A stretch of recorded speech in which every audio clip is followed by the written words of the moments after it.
Merci Alain. Voilà, donc mon rôle est de mettre un petit peu le contexte de ce qu'on fait chez Dr PME. Et avant tout, j'aimerais vous remercier pour cette opportunité de présenter nos meilleures pratiques. Et c'est quelque chose à laquelle nous croyons sérieusement, parce que pour de simples raisons. Le marché dehors est immense et nous pensons vraiment que nous pouvons nous entraider entre nous.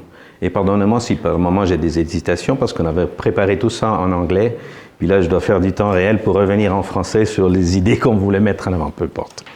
Donc, la logique est assez simple. Nous dépensons tous un temps fou et des ressources importantes pour générer des prospects. Mais nous savons aussi que beaucoup de contacts que nous obtenons ne sont pas parfaitement compatibles avec ce qu'on fait nous-mêmes. Donc la logique est pourquoi gaspiller un contact quand quelqu'un d'autre dans l'association peut le transformer en prospect. Ça, c'est l'esprit qui nous amène ici. Pour l'approche que nous avons avec nos prospects, nous commençons toujours avec cet effort de sensibilisation au changement. D'ailleurs, on commence avec le test, le même petit test qu'on vous a demandé de remplir avant de venir ici. Et la raison pour laquelle nous stimulons cette discussion autour du changement, elle vient du fait que, en tant que professionnels dans le métier, nous sommes tous formés, nous sommes tous dédiés à créer des bilités, des crédibilités, sustainability, reliability, all the abilities qui font de nous des grands professionnels de l'entreprise.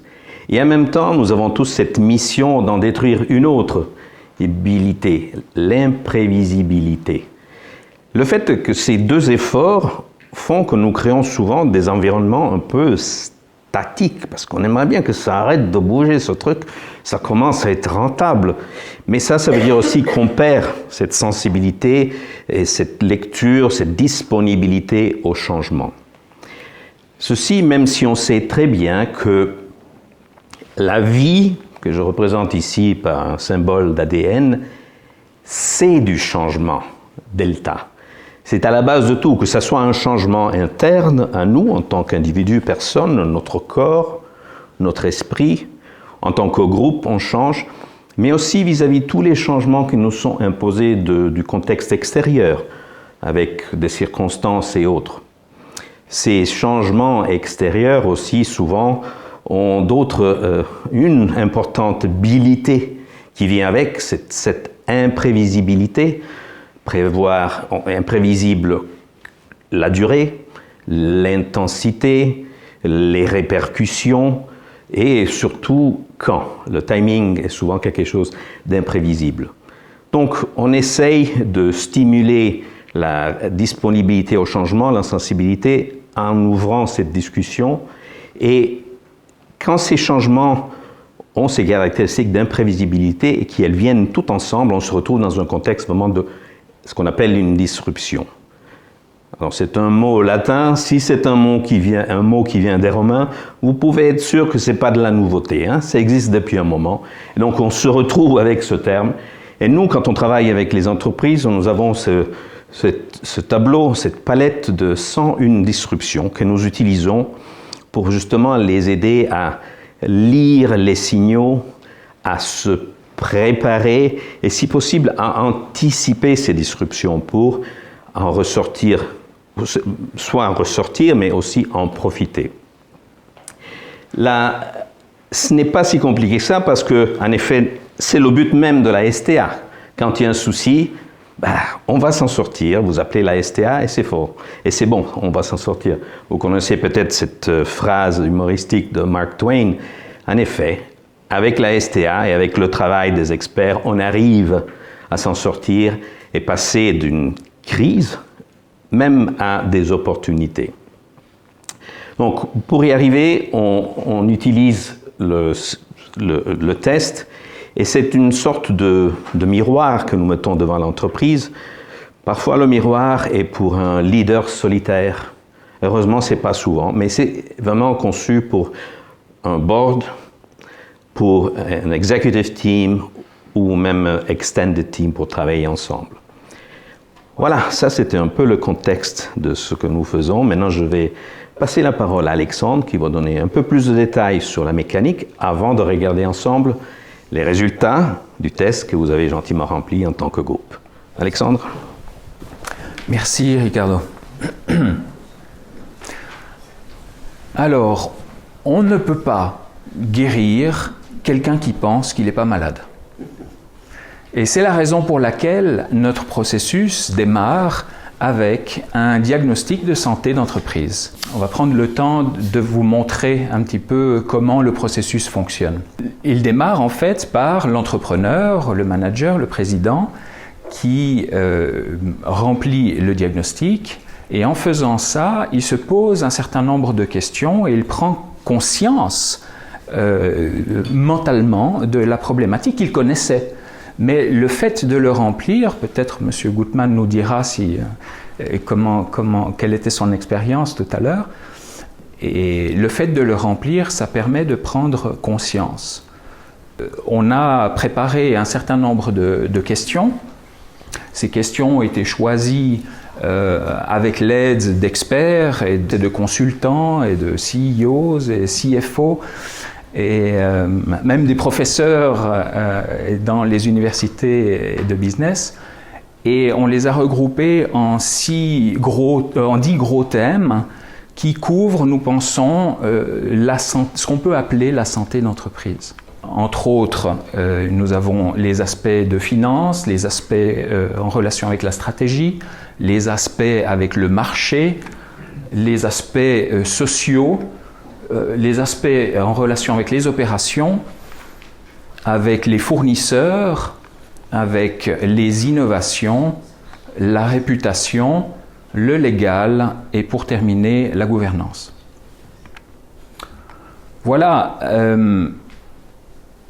le dirigeant d'entreprise a la possibilité aussi de demander l'opinion de son directoire et de son équipe dirigeante, de demander l'opinion de ses partenaires de business et puis évidemment aussi de ses fournisseurs, pourquoi pas. Les clients, c'est peut-être plus compliqué.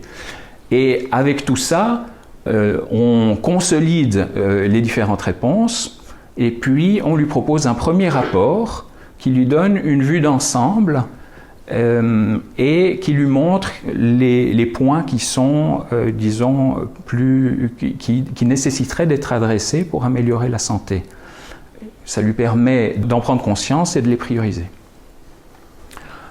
Dans notre rapport, il peut aussi se comparer avec ses peers, d'autres compagnies, des informations qui sont consolidées et anonymisées, évidemment. Avec ça en main, il a un début de réflexion, il peut s'asseoir avec son équipe dirigeante ou son conseil d'administration et discuter de ses résultats en adressant en analysant les premières raisons et les premières solutions. Maintenant, nous savons tous que les causes racines sont des fois difficiles à identifier. Et donc, le problème ou le risque, c'est que si on n'identifie pas la racine du problème, la vraie racine du problème, des fois les vraies racines du problème, on risque de rester trop superficiel avec les conclusions et puis on ne résout pas le problème. Et donc, c'est là où nous pouvons intervenir. Donc, avec notre expertise et nos compétences, on peut se joindre au dialogue et à la discussion et participer à la réflexion et à l'analyse et à trouver ces causes racines. Dans ce cas, on prépare ensuite une consolidation, un deuxième rapport qui est un rapport détaillé avec, entre autres, les causes possibles qui ont été discutées, avec les options qui ont été évaluées, avec des premières solutions, mais surtout avec une recommandation d'experts qui peuvent adresser les thèmes qui ont été mis en évidence. Aujourd'hui, nous travaillons avec un certain nombre de partenaires et je ne voulais pas manquer de vous faire savoir que ce serait une opportunité si on avait des experts comme vous parmi nos partenaires. Voilà, le dernier mot, c'est notre client qui l'a, c'est le client qui choisit parmi nos recommandations avec quel expert il a envie de travailler. Et puis, évidemment, on peut et on lui recommande de faire des équipes multidisciplinaires. Et ensuite, notre rôle, Docteur PME, c'est de vous aider à vous rencontrer pour un kick-off et démarrer le processus de healing, de guérison. Merci beaucoup. Voilà. Très bien. Donc, l'avantage pour nos clients, c'est évidemment cette coordination. Et puis, Docteur PME, nous restons engagés jusqu'à la résolution du problème. Voilà, ça c'est un petit peu les principes du processus. Et est-ce que vous avez des questions ? Et si... Oui, je vous en prie. Combien d'entreprises qui continuent votre groupe d'analyse pour comparer avec votre futur client, c'est combien de sociétés représentées qui sont dans... Alors, chaque jour, on en a plus. La dernière qu'on a reçue, c'était hier à 10h du soir. Aujourd'hui, on en a une 50aine d'entreprises. D'accord ? Et l'intention, évidemment, dans la mesure où le processus est utilisé, c'est de pouvoir aussi segmenter dans des segments d'industrie. Voilà, merci. Très bien, je m'imagine que vous attendez tous en fait les résultats, puisque une grande partie de vous, à peu près 50%, ont rempli ce diagnostic, donc vous savez exactement de quoi je parlais. Et voyons donc qu'est-ce qu'il en ressort, Alain. Parfait. Voilà. Donc, comme vous vous souvenez, dans ce test, on vous a proposé de répondre aux questions, non pas de votre point de vue à vous en tant que dans la société dans laquelle vous êtes ou dans la position dans laquelle vous êtes, mais en vous mettant dans les chaussures de vos clients ou des sociétés dont vous êtes au board ou des sociétés que vous dirigez si vous êtes dirigeant de société, et de dire un petit peu qu'est-ce que vous sentez un petit peu aujourd'hui prendre la température du marché, être le sentiment des dirigeants ou des administrateurs. Alors il y a encore un petit truc à... Il faut que je fasse pour ça. Comment vous sentez effectivement la température du tissu économique qui est le vôtre en Suisse romande essentiellement ou en Suisse en général. Donc il y avait donc dans notre questionnaire 18 questions pour mémoire, avec une échelle de 1 à 5, 5 étant ce qui est toujours très positif, c'est-à-dire a priori quand les gens ont répondu 5, c'est que tout allait merveilleusement bien du point de vue de quoi que leurs clients considéraient que tout est vraiment absolument parfait. 1 si c'est franchement très préoccupant, et puis les autres au milieu. En fait, le score moyen, qui ne veut pas forcément dire grand-chose, puisque c'est moyenné dans toutes les dimensions et avec toutes les personnes qui ont répondu, mais c'est déjà en tant que tel intéressant, parce qu'à 3,7, on est quand même pas mal au milieu, ce qui veut dire que c'est ni catastrophique ni merveilleux, mais qu'on sent qu'il va y avoir de la matière. À partir de là, on a envie de creuser, nous en tout cas, on a envie de creuser en disant « Ah, 3,7, ça veut dire quoi ?» Et en fait, ça veut dire ça. Déjà, ça c'est un petit peu, ce sont les 18 questions. Et si on les a regroupées, donc on voit qu'on a un diagramme araignée. Alors, il est là encore moyenné sur une vingtaine de réponses, donc ça ne veut pas là aussi forcément dire grand-chose puisque ça moyenne. Mais enfin, on voit quand même qu'il y a un certain nombre de domaines dans lesquels manifestement il y a quand même des creux, des trous d'air là, qui signifie quelque chose. C'est quoi ces creux ? C'est la profitabilité ou les liquidités. Donc ça, c'est intéressant pour nous, professionnels du turnaround, parce qu'en général, on sait tous que la liquidité, c'est quand même le thermomètre. C'est jamais la cause profonde, c'est juste le symptôme de cause qu'il va falloir aller chercher ailleurs. Mais quand la liquidité commence à envoyer des signaux, c'est qu'il est vraiment grand temps de prendre les choses tout à fait au sérieux. On voit qu'au niveau des causes sur quelle est l'origine des problèmes ou des tensions sur la liquidité, on en a quelques-unes qui ressortent aussi, la stratégie, et notamment des risques qui commencent à se faire sentir sur les modèles d'affaires, sur les marchés, des marchés qui peut-être ne sont plus en croissance, voire même peuvent être éventuellement en décroissance, mais enfin en tout cas qui n'offrent pas peut-être le potentiel que les gens attendaient.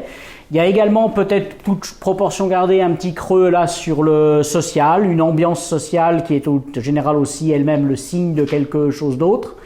Et puis à la fin, celui qui est le plus à gauche, il n'est pas forcément très bien aligné, mais qui a un creux aussi là-bas, c'est pas forcément être très bien préparé à une possible fusion, scission ou succession. Celui-là m'intéresse aussi assez bien parce que c'est vrai que les fusions, scissions ou successions, c'est pas tous les jours dans la vie d'une entreprise, c'est pas très fréquent, on fait pas face à ça en permanence ou très fréquemment, mais justement parce qu'on est, la plupart du temps, on n'est pas confronté à ça de manière très régulière, c'est vrai que c'est pas forcément une des priorités les plus évidentes du conseil d'administration ou du comité exécutif. Ce qui fait que quand tout d'un coup, ça devient tout d'un coup un sujet, de manière volontaire ou involontaire, choisi ou subi, et quelle que soit la forme que ça va prendre, une opportunité de croissance externe volontariste ou une proposition de rachat qui vient de l'extérieur, ou une succession ou une problématique parce qu'il y a eu un décès ou une maladie ou quelque chose et que tout d'un coup il faut, ou que l'actionnaire a d'autres priorités ou a un problème et que tout d'un coup il faut envisager un changement de gouvernance qui n'était pas a priori prévisible ou prévu, qu'à ce moment-là, finalement, ce qu'il aurait fallu faire pour se préparer, on ne l'a pas forcément fait, et que ce n'est pas forcément évident à ce moment-là de réagir dans l'urgence de manière efficace. Si on regarde le détail de ce qui ressort maintenant au-delà des moyennes, on a ressorti les 3 points sur lesquels les gens sont les plus confiants, ce qui leur semble fonctionner le mieux, et puis les 3 ou 4, je crois, points sur lesquels, au contraire, les répondants dans cette salle ont considéré que dans l'ensemble, c'était le plus problématique. Alors, ce qui sont là où ils pensent que ce qui fait la force, alors il y a encore un petit truc qui, voilà, de ce qui fait la force apparemment du tissu suisse que vous maîtrisez ou que vous côtoyez, la première bonne nouvelle, c'est qu'a priori, l'ambiance est quand même plutôt bonne avec les conseils et avec les actionnaires. Il y a en tout cas une certaine, comme de par hasard, culture du consensus, on la retrouve sur le fait qu'a priori les diagnostics sont partagés et les approches sont partagées. Ça, c'est déjà une très bonne chose. La deuxième chose, le deuxième force ou point fort, c'est que vos clients ou vos sociétés ou celles que vous représentez ou que vous dirigez semblent effectivement sentir de fortes opportunités nouvelles pour leur modèle d'affaires. Et ça, c'est également, finalement, ce n'est, comme le disait, je crois, Grégoire ou Alexandre ou les deux, ce n'est de toute façon que l'autre face de la même pièce de monnaie que le turnaround. Dans le turnaround, on fait de la crise. Et qui dit crise, comme vous le savez, truc rabâché, en japonais comme en chinois, le kanji pour la crise, c'est un mélange de celui qui dit danger et de celui qui dit opportunité. Et effectivement, c'est toujours comme ça. Enfin, moi, depuis 30 ans que je fais des turnarounds, dans un turnaround, il y a toujours effectivement un danger qu'il faut adresser, et il y a en même temps une série d'opportunités que c'est le moyen de saisir et l'occasion de saisir. Donc effectivement, pas très surprenant d'une certaine manière, on constate que les gens qui font du turnaround dans cette salle voient des opportunités pour leurs clients ou pour leur société. La dernière chose qui est également plutôt un point fort, mais c'est un point fort que d'ailleurs personnellement j'aurais tendance à challenger un petit peu, on pourra en rediscuter dans les Q&A ou bien autour d'un verre tout à l'heure. Dans l'ensemble, on dirait qu'il n'y a vraiment pas de problème d'endettement dans les entreprises que vous représentez ou que vous conseillez, ce qui me paraît réjouissant, si c'est vrai.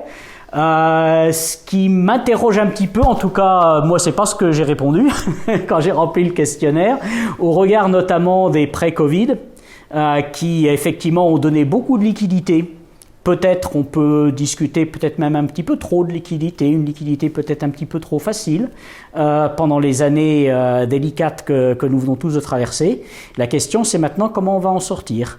Et sur la manière d'en sortir, le rythme, la façon et dans quelle mesure cette sortie sera aisée et fluide, ou bien dans quelle mesure cette sortie va occasionner un certain nombre d'écueils et de difficultés et de chaos sur la route qu'il faudra affronter. Personnellement, je ne suis pas sûr que ça va se passer aussi bien que cela. Enfin, en tout cas, je note avec au moins satisfaction que la plupart des gens pensent que tout va très bien pour l'instant.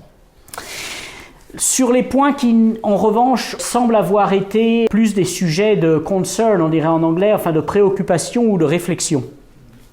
On note qu'il y a quand même, alors on vous a mis exprès parce que les moyennes, le 3,5 ou inférieur à 3,5 c'est la note globale, mais la note globale quand c'est une moyenne, comme toutes les moyennes, ça ne veut pas forcément dire grand chose. Enfin quand elle est faible, est-ce que tout le monde est faible ou est-ce qu'il y en a 2-3 moutons noirs qui font baisser la moyenne? Donc on vous a mis, pour que ce soit un petit peu plus objectif, la répartition. Et vous voyez qu'en fait il y a quand même... Bon, 55%, ça c'est le bon côté des choses. Un petit plus de 50% des répondants qui ont pensé qu'il n'y a pas vraiment de problème de profitabilité ou de trend. Mais il y a quand même 20% des répondants qui pensent qu'il y a un gros problème.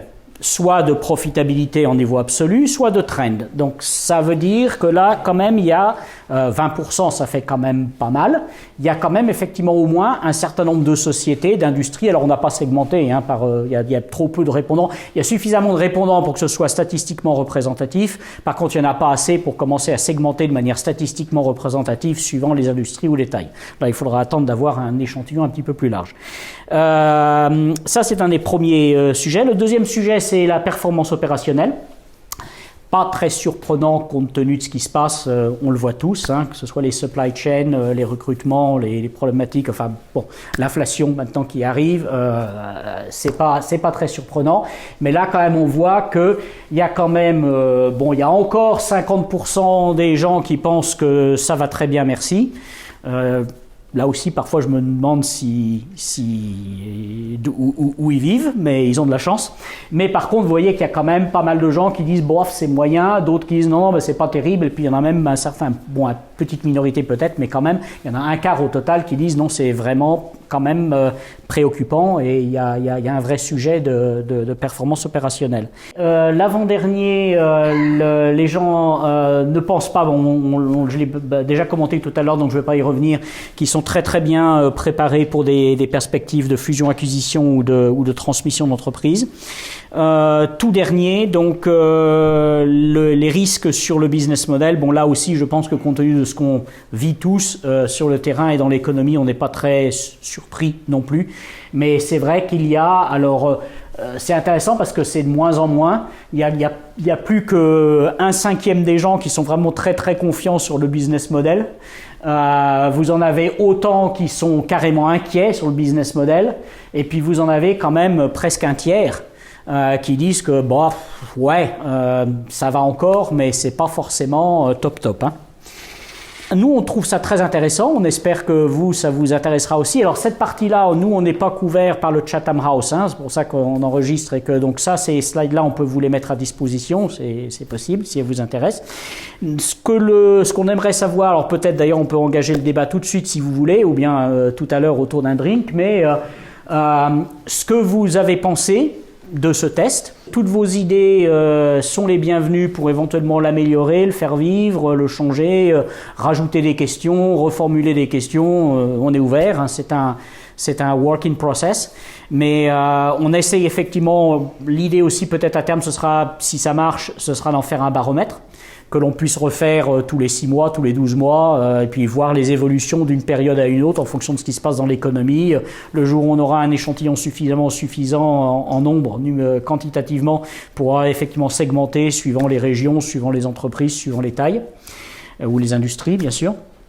Et vous avez dans le questionnaire, pour ceux qui l'ont pas fait ou qui veulent le refaire, la possibilité de marquer également vos idées, vos remarques, vos feedbacks. Si vous ne voulez pas le faire tout de suite, vous pouvez le faire également dans le questionnaire lui-même. Pour ceux qui ne l'ont pas encore fait, donc le QR code que vous pouvez saisir, je vous vois tous sortir vos téléphones portables pour le prendre en photo, c'est merveilleux. Donc vous pouvez donc effectivement retourner sur le site, refaire. Alors comme l'a déjà dit Alexandre, je rappelle sur le principe, c'est anonyme. Enfin c'est anonyme sur le principe, puisque justement l'idée c'est d'avoir des feedbacks honnêtes. C'est pas d'avoir des gens qui remplissent en disant tout va bien. On en a un ou deux, on les avait exclus, qui ont rempli en mettant 5 partout. Tout va très bien, c'est génial. Bon, ok, sympa, mais si c'était vrai, moi je veux bien le prendre. Mais quelque part, je me dis que ça devait être plutôt des remplissages de tests statistiques plutôt que quelque chose de sincère. Donc, nous, ce qui nous intéresse, c'est donc d'avoir de plus en plus, le plus possible de feedback, mais qui soit sincère. Pour qu'il soit sincère, il faut offrir l'anonymat à ceux qui le souhaitent en tout cas. Vous avez toutes les possibilités d'anonymat possibles et imaginaires, c'est-à-dire que vous pouvez quand même renseigner votre nom et votre email si vous pouvez quand même recevoir le rapport, mais en mettant l'entreprise numéro 1, numéro 2, numéro 3, sans discloser clairement de quel client ou quelle entreprise vous voulez parler. Et sinon, donc vous pouvez mettre le nom de l'entreprise bien sûr, mais ça reste totalement confidentiel. Enfin, donc ça, les réflexions, suggestions, propositions, on les recueillera donc par la suite, ou bien si on veut faire le Q&A tout de suite. Et maintenant, Ricardo va conclure. Merci Alain. Donc voilà, c'est des questions simples, des questions qui sont retenues confidentielles, qui se font rapidement, et tout ceci pour justement accélérer ce pas vers le changement chez le client. Ça, c'est un des bénéfices. L'autre est de pouvoir savoir quel partenaire il faut appeler pour aider ce client. Comme on disait tout à l'heure, cette histoire de partage. Justement, avec nos partenaires, nous proposons aux clients des étapes très simples, diagnostic, premier secours, cure et traitement et cure, tout ça pour arriver à des résultats qui font du bien. Le but est évident, c'est augmenter la résilience des entreprises, les aider à découvrir des opportunités et pouvoir avancer ensemble. En vous remerciant, le rappel, je suis Ricardo, je m'occupe surtout de ventes récurrentes et gestion de ces ventes récurrentes. Et donc, moi, je suis Alexandre Décolle, je m'occupe surtout de l'innovation et de ressources en général, inclus les ressources humaines. Et j'ai aussi passé 28 ans chez Nestlé, qu'on a oublié de mentionner. Mais bon, ces 28 ans, oui, ont passé très rapide. Alain. Et puis moi, comme vous l'avez compris, surprise, surprise, je m'occupe de turnaround. Et puis c'est de finance et de gouvernance, essentiellement. Voilà. Et voici, nous sommes docteur PME. Et sur ce, j'invite M. Gutmann à prendre la relève. Merci. Merci.